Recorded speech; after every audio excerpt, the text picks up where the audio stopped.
bien. Entonces empezamos a ver el último tema de endocrinología.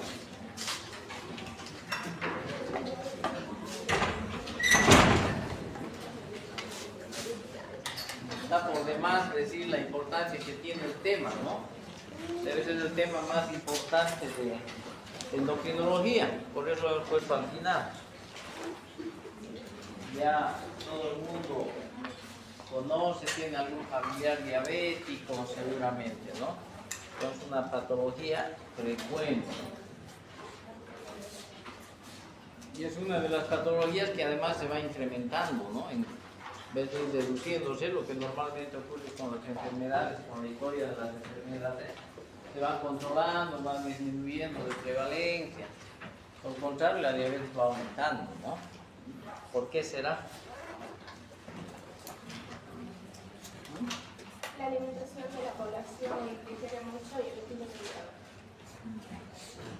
El estilo de vida, ¿no? Tiene que ver. Eso está relacionado con la alimentación, la actividad física, el estrés, el sedentarismo, todo aquello, ¿no? Que cada vez es más problemático. Entonces, por esa razón, los casos de diabetes están incrementándose, ¿no? Entonces, es un tema importante. En la emergencia, la mayoría de los pacientes son complicaciones de la diabetes, ¿no? Los pollitos han pasado por allá, varios pacientes enfermos renales crónicos, varios pacientes con pie diabético, varios pacientes con pie amputado, ¿no? Todos son consecuencia de las complicaciones de la diabetes. Pero además hay accidentes cerebrovasculares también que están relacionados con la diabetes. Hipertensión arterial, otras patologías, infartos también, todos relacionados con la diabetes, ¿no? Los mismos pacientes con tuberculosis. Gran parte de ellos son diabéticos. Hay una relación, una asociación entre diabetes y tuberculosis. Importante.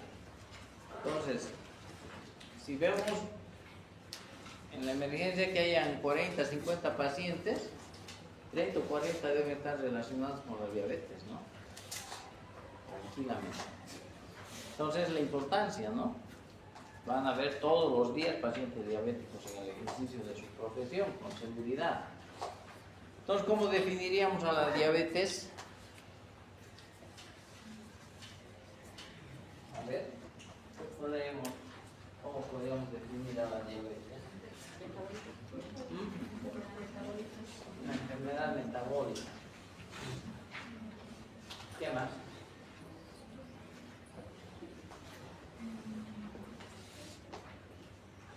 Tiene que ver con el metabolismo, ¿no? Pero no es una enfermedad solamente, ¿no? Un grupo de trastorno metabólico como tal que se caracteriza por la hiperglucemia. Un grupo, ¿no? Comprende, vean, la diabetes mellitus comprende un grupo de trastornos metabólicos, no es una enfermedad, es un grupo de trastornos metabólicos, son varios trastornos, ¿no? Metabólicos que se manifiestan o comparten o tienen como manifestación principal la hiperglicemia. ¿No? Todo este grupo de trastornos metabólicos tienen en común o comparten el fenotipo de la hiperglicemia. ¿No? Entonces todos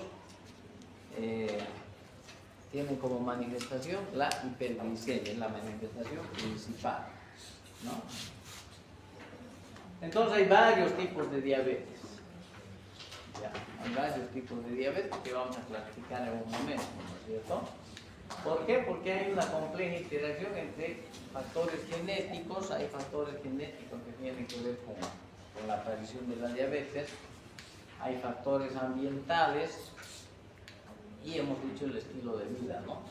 Una interacción entre estos tres componentes nos va a dar este grupo de trastornos que vamos a ver ahora, que son varios, ¿no? Por esto mismo. ¿Por qué se presenta de manera preliminar? la hiperglicemia, que es la manifestación principal, ¿no es cierto? ¿Por qué se produce la hiperglicemia? Igual hay una conjunción de varios factores o mecanismos, ¿no? Uno de ellos es el descenso o la disminución en la secreción de insulina por parte del páncreas, ¿no es cierto? Entonces hay disminución en la secreción de insulina. Otro mecanismo, decremento en el consumo de glucosa. El organismo consume o utiliza menor cantidad de glucosa por diferentes mecanismos. Entonces la glucosa no es utilizada en su totalidad y queda circulando en la sangre, ¿no es cierto? Da como resultado hiperglicemia, ¿no? Disminución en el consumo de glucosa por parte de los tejidos, de las células del organismo, ¿no? Menor utilización de la glucosa, para que se entienda mejor, ¿no? Menor utilización de la glucosa por parte del organismo. Y el otro mecanismo es el incremento en la producción de la glucosa. ¿Ya? Entonces la glucosa plasmática viene de dos fuentes, ¿no es cierto? La glucosa exógena, la que nosotros ingerimos en los alimentos, y la glucosa endógena, que es la que el organismo produce. ¿Dónde se produce la glucosa? En el hígado, ¿no es cierto? Normalmente se almacena como glucógeno la glucosa, ¿no? ¿Dónde? En el hígado, en los músculos. Cuando es requerida mayor cantidad de glucosa, el organismo sintetiza o produce mayor cantidad de glucosa, ¿no? Entonces, en estos casos, de manera incontrolada, ¿no? El hígado produce mayor cantidad de glucosa. Entonces, todos estos mecanismos, ¿verdad?, contribuyen a elevar los niveles de glicemia, ¿no? Entonces, en los diferentes tipos de diabetes predomina uno u otro mecanismo, pero en general intervienen los tres mecanismos, ¿no? Bien. ¿Qué produce la hiperglicemia? La hiperglicemia es el factor determinante para la aparición de los síntomas de la diabetes y de las complicaciones de la diabetes, ¿no? Y se afectan todos, prácticamente todos los órganos de la economía, ¿no? Entonces, el trastorno metabólico de la diabetes provoca alteraciones fisiopatológicas secundarias en muchos sistemas orgánicos. Es un trastorno sistémico que afecta a varios órganos, ¿cierto? De ahí que vamos a tener las neuropatías, las arteriopatías diabéticas, que va a dar como resultado complicaciones crónicas, ¿no? Como la insuficiencia renal, los accidentes cerebrovasculares, los infartos, etc., ¿no? Porque se afectan todos los órganos, o algunos que son órganos blancos más susceptibles, ¿no? Como el riñón, el corazón y el cerebro principalmente. Pero es la hiperglicemia la que produce estos trastornos, ¿no? Mediante diferentes mecanismos que van a determinar esa alteración a lo largo del tiempo. Estadísticamente, vean datos de Estados Unidos, ¿no? Porque el libro está allá. La diabetes mellitus es la primera causa de nefropatía terminal en Estados Unidos. En nuestro medio también. La diabetes es la primera causa de insuficiencia renal crónica. La mayoría, si no todos los pacientes renales crónicos que están en el hospital son secundarios a diabetes. Hay algunos otros, ¿no es cierto?, por hipertensión arterial, problemas congénitos, etc., pero en mínima proporción, ¿no? La mayoría son por diabetes. Entonces, la primera causa de nefropatía terminal. La diabetes es la primera causa de amputaciones no traumáticas de las extremidades inferiores. Entonces, ven ustedes, hay varios pacientes amputados en el hospital, de una pierna, de dos piernas, ¿no? Y son secundarios a diabetes, la mayoría. Es la primera causa de amputaciones no traumáticas también. En nuestro medio lo mismo. Y también la diabetes mellitus es la primera causa de ceguera en los adultos. En ¿no? Por la retinopatía diabética, que lleva a la ceguera después de años, ¿no es cierto? Entonces, en Estados Unidos es la primera causa de ceguera en adultos. En nuestro medio no debe ser así, pero debe estar entre las primeras, ¿no? Causas de ceguera en los adultos también. Bien, entonces vean ustedes, son problemas de salud pública importantes estos, ¿no? Porque cualquiera de estas tres complicaciones repercuten mucho en la calidad de vida del enfermo, ¿no? Y no solo del enfermo, sino de la familia y finalmente del sistema de salud también, porque cuántos pacientes renales crónicos hay que están dializando, cuánto cuesta una diálisis, ¿cierto? Es altísimo, ¿verdad? Todas estas, ¿no? Repercuten tanto en el entorno familiar, social, como en el sistema de salud también, demandan muchos recursos al sistema de salud, ¿no es cierto? Entonces, esa es la importancia de la diabetes. La diabetes mellitus es y será una de las primeras causas de morbilidad y mortalidad en el futuro próximo. En vez de disminuir, va incrementando, como les decía, se va incrementando. Y está difícil de controlar. Entonces, entremos a la clasificación. Antiguamente habían otro tipo de clasificación, ¿no es cierto? Antiguamente se clasificaba de acuerdo a criterios como la edad de inicio o el tipo de tratamiento. Se clasificaba como diabetes juvenil o diabetes del adulto, ¿no es cierto? Ya esa clasificación no se utiliza, ¿no es cierto?, en base a la edad. Ya no hay diabetes juvenil y la diabetes del adulto. Otra clasificación era la diabetes insulino dependiente o diabetes no insulino dependiente, de acuerdo al tratamiento, ¿no es cierto? Muchos pacientes que son no insulino dependientes, con el tiempo se van a hacer insulino dependientes.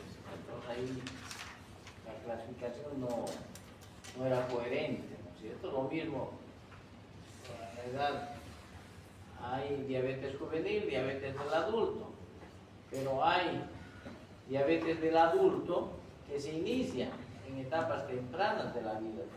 Entonces no encajaban eso, ¿no? Dentro de la clasificación, si era solamente por edad. Entonces, estos criterios ya no se utilizan, ¿no? Actualmente la clasificación se basa en el proceso patogénico que determina y que lleva a la hiperglicemia, ¿ya? Entonces, tenemos dos grupos de diabetes, dos tipos de diabetes. Diabetes de tipo 1 y diabetes de tipo 2. La diabetes de tipo 1, aquí están gran parte de los pacientes que antes eran diabéticos juveniles o diabéticos infantiles, ¿ya? O los que antes se conocían como insulino dependientes. Entran, la mayor parte están en la diabetes de tipo 1. En la diabetes de tipo 2 están los pacientes que antiguamente eran diabetes del adulto o no insulino dependientes. ¿Ya? Bien. La tipo 1 a su vez se subdivide en dos. Tipo 1A y 1B. La diabetes de tipo 1A es autoinmune.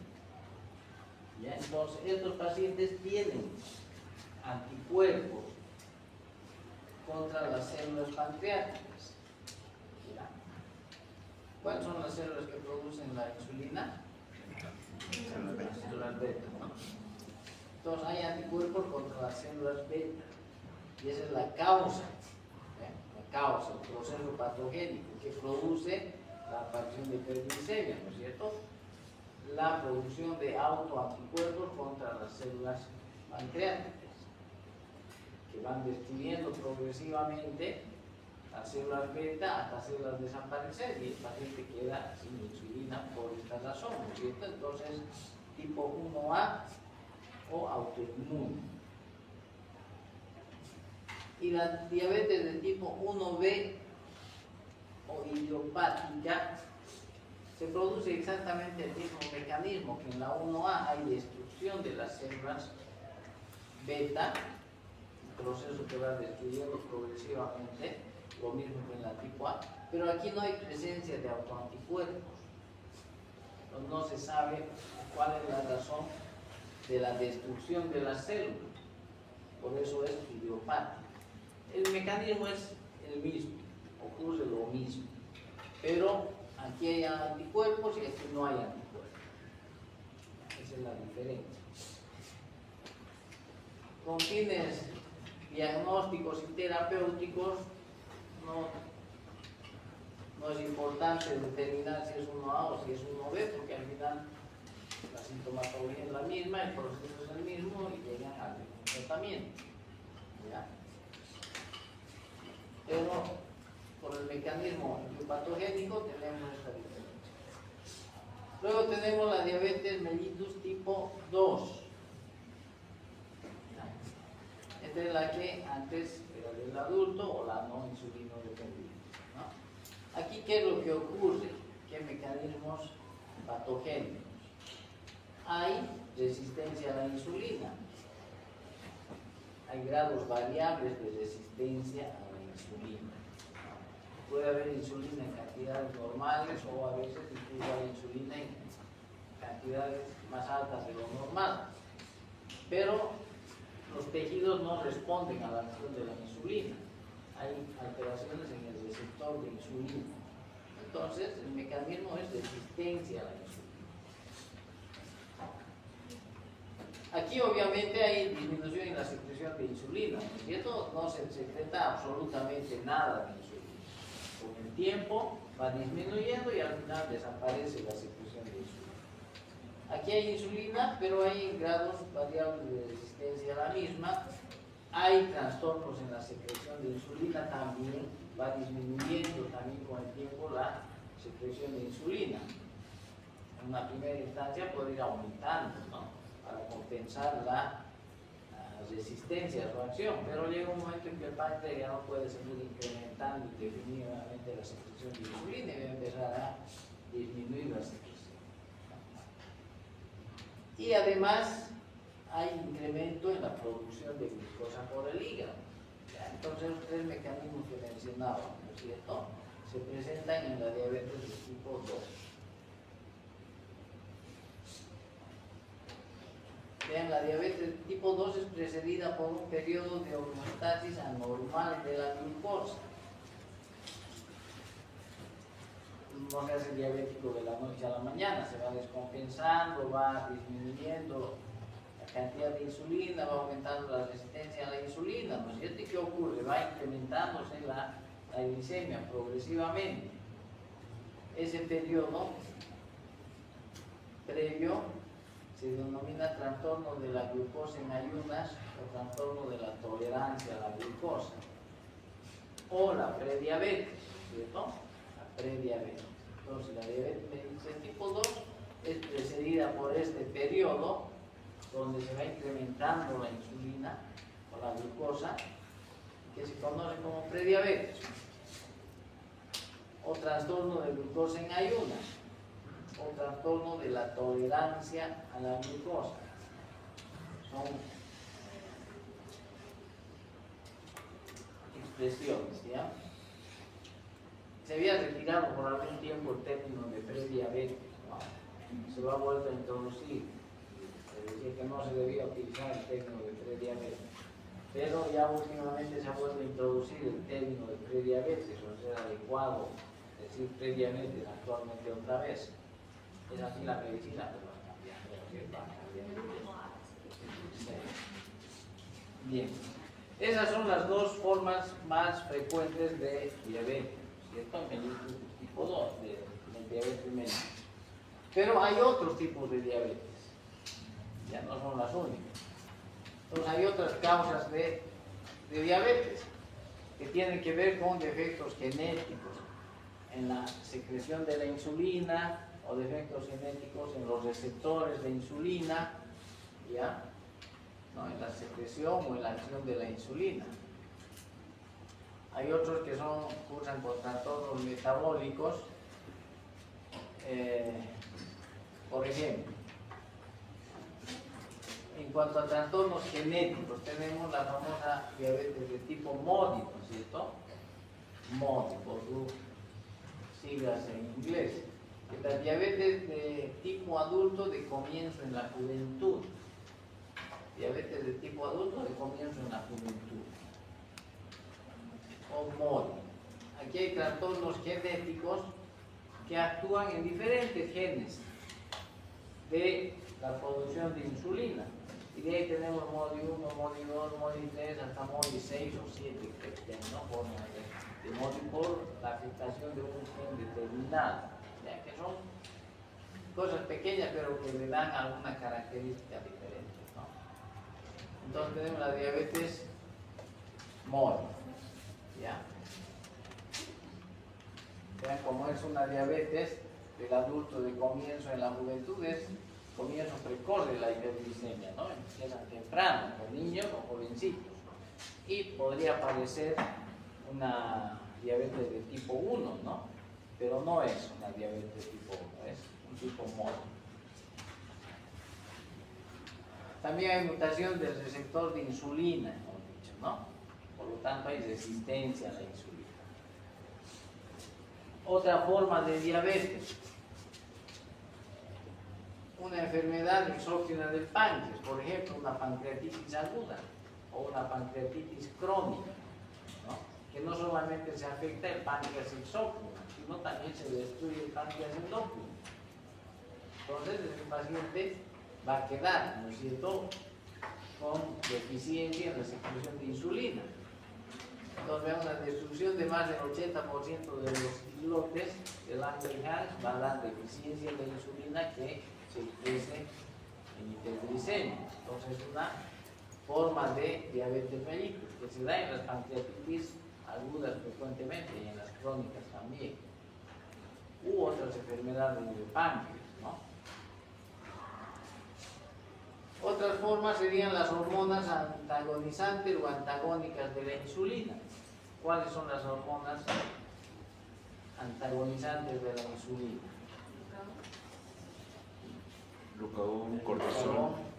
Ya, pero aquí está mal, ¿no? Antagónicas, dice. Son más bien las hormonas hiperglicemiantes, ¿no es cierto? ¿Cuáles son las hormonas hiperglicemiantes? Aparte, Cortisol, claro. glucagón, adrenalina, Cortisol, Hormona del crecimiento. y hormona de crecimiento. Sí. hormona del crecimiento, la adrenalina, noradrenalina, también las que hemos visto recién, ¿no es cierto? Entonces, un incremento en estas hormonas, ¿qué nos va a dar? Hiperglicemia, ¿no es cierto? Son hormonas hiperglicemiantes. Entonces, principalmente hemos dicho el síndrome de Cushing, ¿no es cierto? El cortisol es hiperglicemiante, entonces incrementa la glicemia. Muchos de ellos pueden desarrollar francamente una diabetes, ¿no? Por lo mismo que la acromegalia por la enfermedad de la hormona del crecimiento. Y las catecolaminas lo mismo, ¿no es cierto? Un feocromocitoma cursa con hiperglicemia y puede tranquilamente dar síntomas de diabetes, ¿no? Con la hiperglicemia. Entonces, otras enfermedades metabólicas, ¿no? Endócrinas, que cursen con hiperglicemia. Infecciones virales principalmente, virus de las paperas, la parotiditis, ¿no es cierto? Puede afectar también al páncreas, otros virus también pueden afectar al páncreas. Luego, un punto aparte importante es la diabetes gravídica. Un porcentaje, vean, alrededor del 7% de embarazadas va a desarrollar hiperglicemia durante la gestación, que se resuelve, se revierte después del parto, habitualmente. Entonces es una diabetes gravídica, ¿no? Aunque un porcentaje de estas pacientes va a quedar diabética de por vida, ¿no? No va a revertirse.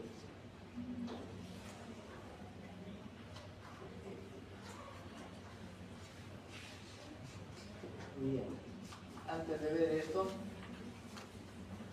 esta es la misma clasificación, vean ustedes, ¿no? Diabetes de tipo 1, autoinmunitaria, la idiopática. Tipo 2, y las otras formas de diabetes, ¿no? defectos genéticos, ahí están los tipos MODI, 1, 2, 3, 4, 5, 6. Otras formas de diabetes o defectos genéticos.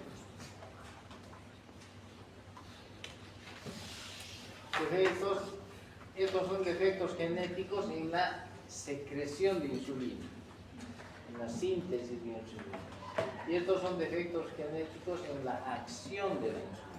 ¿Ya? Entonces aquí hay resistencia a la insulina, no hay trastornos en los receptores de insulina. ¿No? Otras cosas. Las enfermedades del páncreas que hemos mencionado, exócrino, pancreatitis, etc. Las endocrinopatías, algunos fármacos que pueden inducir hiperglicemia. Los glucocorticoides obviamente están en primer lugar, ¿no? Infecciones virales, ¿no? Rubiola, etcétera. Otras formas menos frecuentes, otros síndromes que cursan con diabetes y la enfermedad, la diabetes gestacional, ¿no? Este cuadro nos explica cómo va cambiando o evolucionando el espectro de la homeostasis de la glucosa, ¿no? Durante el transcurso de los años en los diferentes tipos de diabetes. El tiempo en años, ¿no? De evolución. Aquí los tipos de diabetes, la diabetes tipo 1, diabetes de tipo 2, otros tipos específicos de diabetes, por ejemplo las secundarias a las endocrinopatías, ¿no es cierto? Y la diabetes gestacional. La glucosa plasmática en ayunas. La glucosa plasmática a las 2 horas de una sobrecarga de glucosa y la hemoglobina glucosilada, los valores normales. La glucosa plasmática en ayunas normalmente es entre 70 y 100, lo normal, ¿no es cierto? Una sobrecarga de glucosa a las 2 horas debe ser menos de 140 miligramos por ciento normalmente. Y la hemoglobina glucosilada debe ser menor de 5.6%. Esos son valores normales. Entonces son parámetros que se tomen en cuenta para el diagnóstico de la diabetes, ¿no? La prediabetes es la intolerancia de la glucosa en ayunas, cuando la glicemia está entre 100 y 125 miligramos por ciento, ¿no es cierto? Eso es prediabetes. Bien, son los valores normales, ¿no? Tolerancia normal a la glucosa, y estos son los parámetros. Un paciente diabético se va a hacer de estar normal, se va a hacer diabético, ¿no es cierto? En el transcurso del tiempo, en el transcurso de los años. ¿Qué sucede en la diabetes de tipo 1? Vean, el paciente va a tener una intolerancia a la glucosa en ayunas o una prediabetes, ¿no? Va a pasar de un estado de normalidad a una prediabetes, ¿no? Decimos la glucosa entre 100 y 125 miligramos por ciento. O su equivalente entre 140 y 199 miligramos por decilitro después de 2 horas de una sobrecarga de glucosa. O su equivalente, la hemoglobina glucosilada entre 5.7 y 6.4%. ¿No? Lo mismo ocurre con la diabetes del tipo 2, ¿no es cierto? Se va a hacer prediabético primero para hacerse diabético después. Todos se van a hacer diabéticos, ¿no es cierto? Todos se van a hacer diabéticos. Y se declara la diabetes cuando la glicemia en ayunas es de mayor de 126 miligramos por ciento. O la sobrecarga oral de glucosa es mayor a 200 miligramos por ciento. O la glucosa al azar, ¿no? 200 miligramos o más con síntomas de diabetes.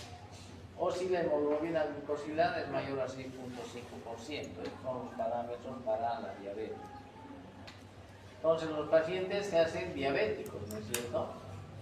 En una primera instancia, ya los pacientes no necesitan insulina. ¿Ya? A medida que avanza su trastorno, muchos pacientes van a llegar a necesitar insulina. Todos pueden llegar a necesitar insulina en algún momento. Se descompensan, están cursando una infección, etcétera, etcétera. Pueden llegar a necesitar insulina, ¿no? De todos ellos, vean, la diabetes de tipo 1 sí va a necesitar insulina para sobrevivir, porque sin insulina estos pacientes se mueren, van a necesitar aplicarse insulina durante toda su vida. Por eso es insulino dependiente, ¿no es cierto? Entonces necesita insulina para la supervivencia. En cambio, estos otros pacientes no, porque tienen una secreción mínima, aunque sea de insulina, que les permite regular la glicemia hasta cierto punto. Entonces, estos pacientes pueden llegar a necesitar insulina en algún momento, pero puede compensarse, puede curarse algún problema intercurrente, etcétera, y los pacientes revertir su intolerancia a la glucosa. En los diabetes de tipo 2, el necesitar insulina en algún momento puede no necesitar o incluso puede revertir su proceso hasta hacerse normal y no necesitar ninguna acción terapéutica. ¿Ya? Por ejemplo, paciente diabético obeso, ¿no es cierto?, que se descompensa, tiene una infección, se interna por un problema grave, se lo trata con insulina, se lo compensa, deja de utilizar insulina, está con antidiabéticos orales, y si baja de peso, hace actividad física, controla su hipertensión arterial, etcétera, etcétera, puede solamente con dieta controlar su glicemia, ¿no? Y llegar a valores normales sin necesidad de insulina o hasta sin necesidad de antidiabéticos orales. Entonces, vean, su evolución puede ser hacia adelante o retroceder hacia atrás, ¿no? Eso nos está mostrando en pacientes tipo 2. Lo mismo sucede en las formas de diabetes específicas. Un paciente con Cushing, por ejemplo, ¿no es cierto? Un paciente con Cushing que hace una sepsis, es internado, intubado, etcétera, va a necesitar insulina. Una vez que se lo compensa, va a dejar de necesitar insulina. Y una vez que se cura al paciente, no va a necesitar, y si además se controla su Cushing, controla el cortisol, todo aquello, el paciente va a volver a la normalidad y no va a necesitar ningún tratamiento para la diabetes. La diabetes gestacional, lo mismo, ¿no? La diabetes gestacional, igual, puede ir hacia... Durante la gestación, durante el embarazo, va a necesitar insulina. La embarazada no puede tomar antidiabéticos orales, sí o sí tiene que usar insulina. Entonces va a necesitar insulina. Una vez que desembarace, puede volver a la normalidad, ¿cierto? No va a necesitar insulina. Se va a mantener en parámetros normales. Y en este entonces la evolución de la glucosa o de la hiperglicemia en los diferentes tipos de diabetes, ¿ya?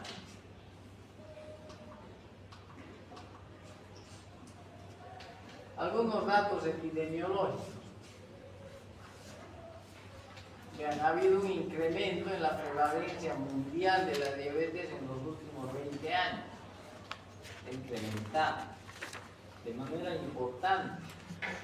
Por eso que decíamos, ¿no es cierto?, los estilos de vida, que tiene que ver con la alimentación, el sedentarismo, el estrés.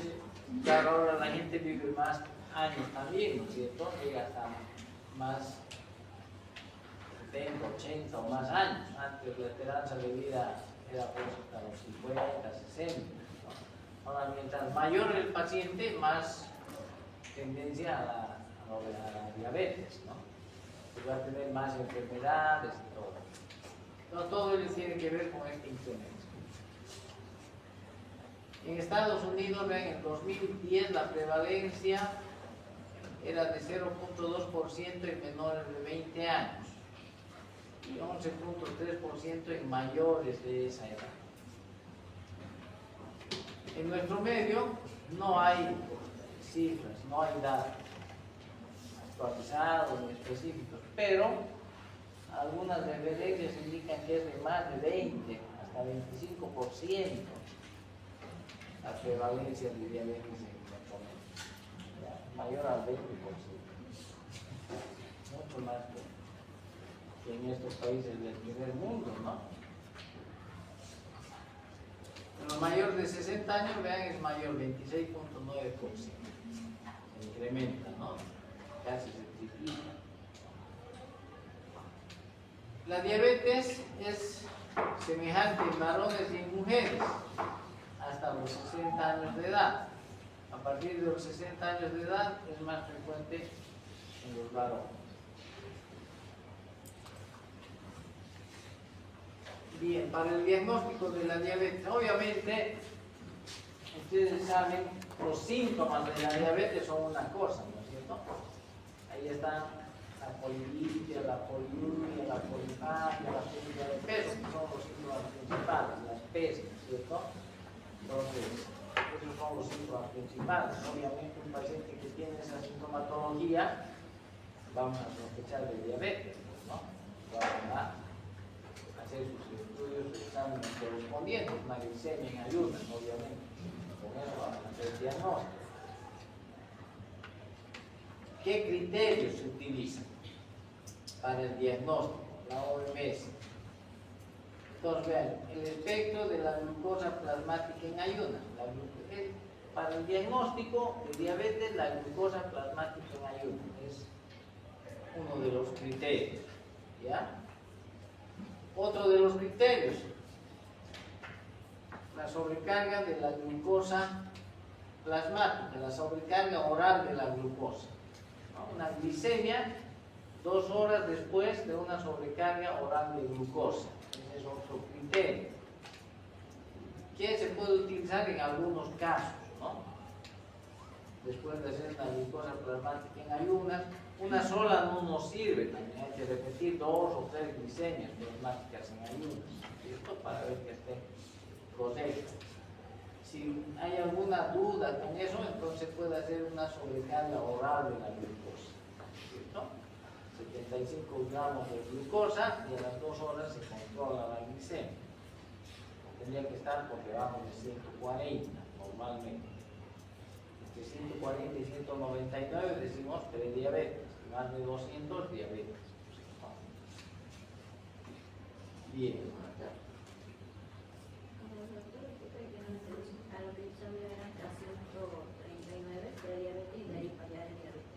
¿Cómo? Los valores que dijo.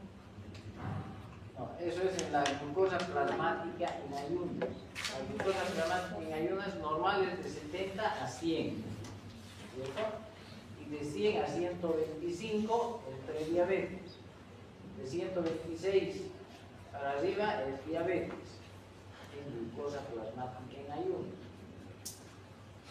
La sobrecarga oral a la glucosa es otro criterio, ¿cierto? Le da glucosa y a las 2 horas se controla. Normalmente debería estar hasta 140. Si está entre 140 y 199 es prediabetes. Y más de 200 es diabetes. Son términos equivalentes, ¿no es cierto? Con la glucosa plasmática en ayunas. Y tenemos también después la hemoglobina glucosilada, que es otro criterio. Vamos a ver ahí un cuadrito después. Bien, la diabetes, vean, se define como el nivel de glucosa al que ocurren las complicaciones específicas de la diabetes, más que como desviaciones a partir de una media basada en la población. Varía, ¿no es cierto? ¿Cuál es la manifestación de la diabetes? La hiperglicemia.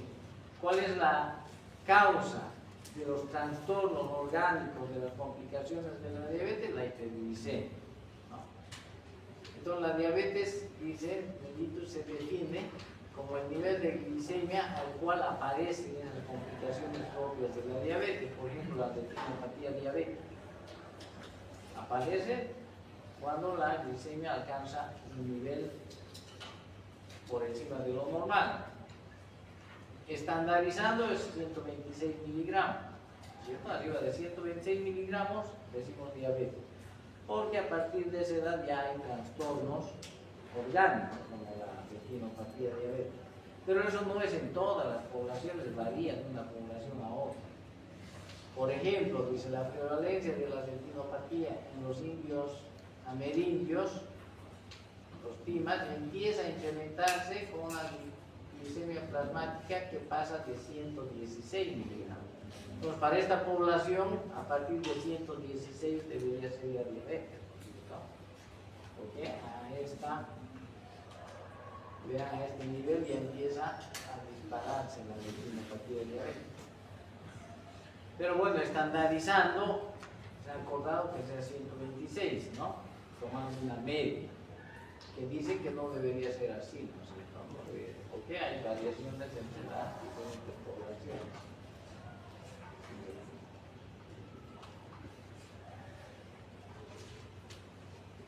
Entonces, para el diagnóstico, la tolerancia a la glucosa o la homeostasis de la glucosa, el metabolismo de la glucosa se clasifica en 3 categorías en base a la glicemia plasmática en ayunas. Normal, cuando es por menor de 100. Esto es lo que estamos diciendo. Entre 100 y 125, prediabetes, ¿no? Y más arriba de 126, diabetes.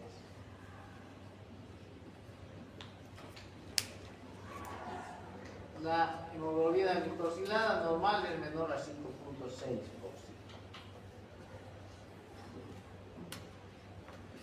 Esta es la tolerancia oral a la sobrecarga de glucosa, ¿no es cierto? Que es equivalente a estos parámetros.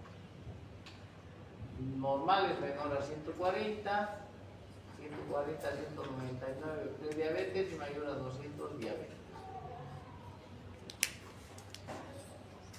Aquí está el cuadrito, criterios diagnósticos.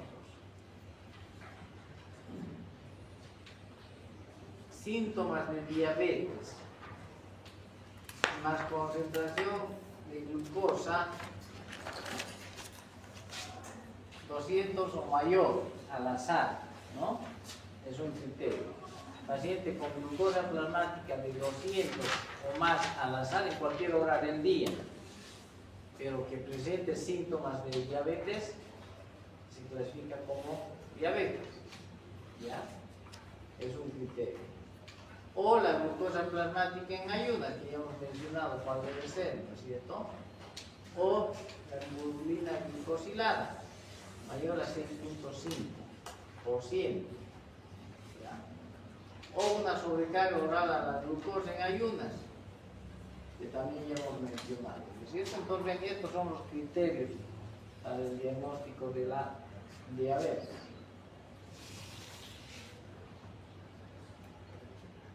Está en el libro, ¿no es cierto? Entonces, no.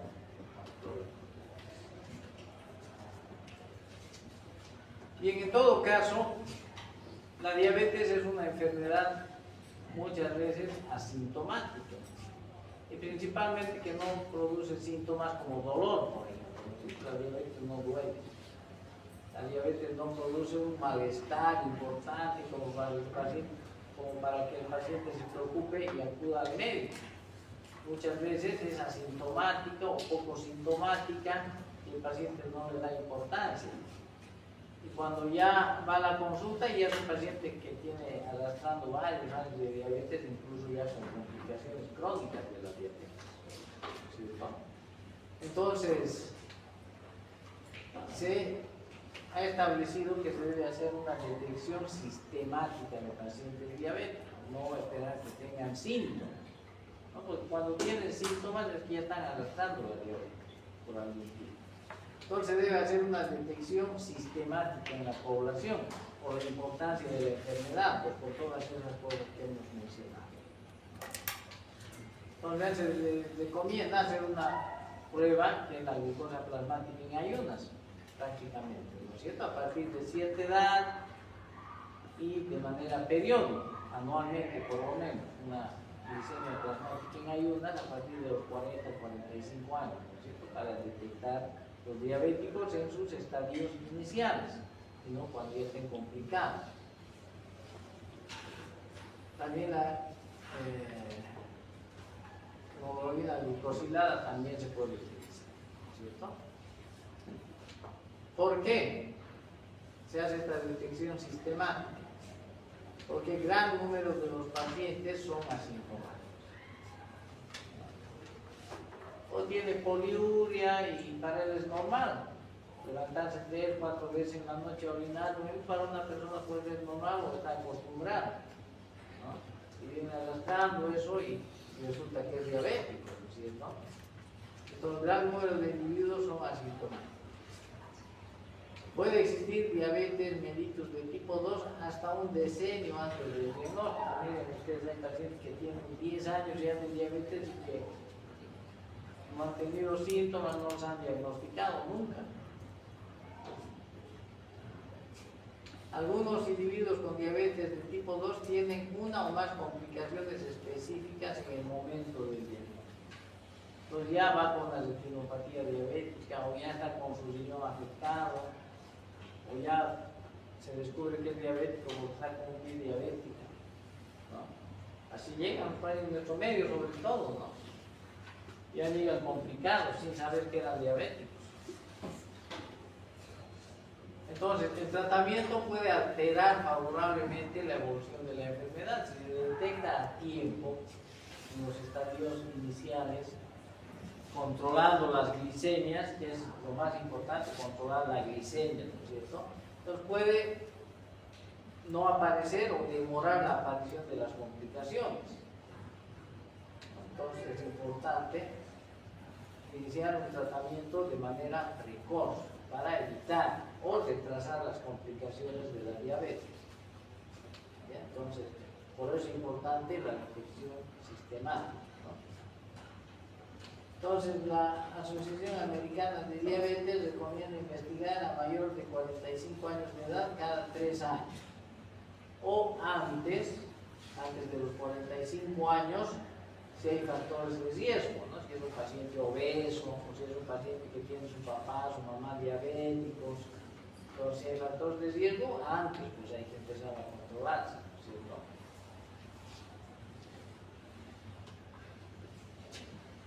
¿Cuáles son esos factores de riesgo que hay que tomar en cuenta? Antecedentes familiares de diabetes, padres o hermanos con diabetes. Ese no tiene que esperar a cumplir 45 años, ¿no es cierto? Desde los 30, si es posible que empiece a hacerse su glicemia periódica. Si tiene obesidad, el sedentarismo es otro factor de riesgo. Raza o etnicidad, vean, estadounidenses de raza negra son los más propensos, el libro de Harrison, no. Hispanoestadounidenses después, luego los americanos nativos, los asiáticos y los isleños del Pacífico, ¿no? Ese orden de creciente de frecuencia.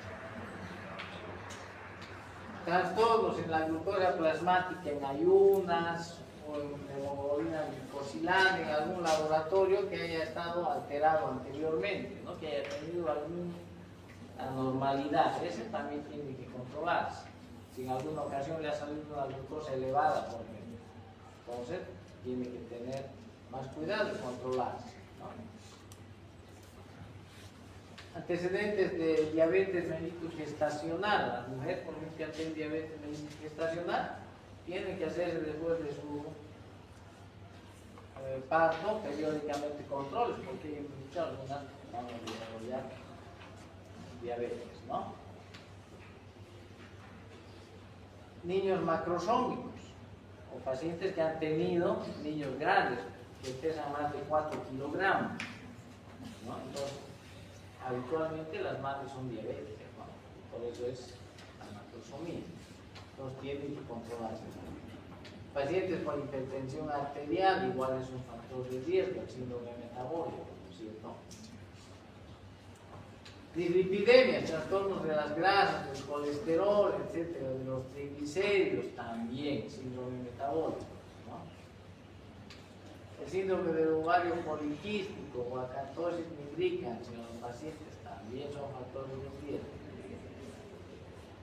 Antecedentes de enfermedad cardiovascular, infarto, un accidente cerebrovascular, ¿no? Son factores de riesgo. ¿Ya? Entonces, tienen que controlarse los pacientes.